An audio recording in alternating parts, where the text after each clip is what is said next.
रियासत महाराष्ट्र के कैरोरू गांव में एक इंतहाई लर्ज़ाखेज़ वाक़या पेश आया है, जहां पांडुरंग नामी शख्स ने सरपंच के इंतखाब में हिस्सा लेने की खातिर अपनी ही मासूम बेटी को मौत के घाट उतार दिया। कानून के मुताबिक 3 बच्चों वाले उम्मीदवार इलेक्शन लड़ने के अहल नहीं होते। इसी रुकावट को दूर करने के लिए सफाक बाप ने अपनी बड़ी बेटी प्राची को ठिकाने लगाने का मंसूबा बनाया।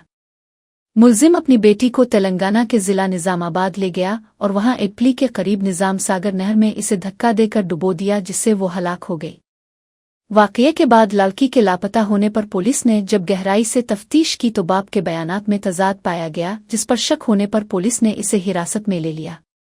दौरान तफ्तीश मुलजिम ने एतराफ़ किया कि सियासी ताकत हासिल करने की ख्वाहिश में इसने अपनी ही औलाद का खून किया। पुलिस ने मुलजिम को गिरफ्तार करके इसके खिलाफ कत्ल का मुकदमा दर्ज कर लिया है और मजीद कानूनी कार्रवाई जारी है। इस वाक़ये ने इंसानियत को शर्मसार कर दिया है कि किस तरह एक शख्स ने महज उहदे की लालच में ममता और पिदरी शफकत का गला घूंट दिया। ఇన్వెస్టిగేషన్ కి ఒక 3 టీంలు అరేంజ్ చేయడం జరిగింది.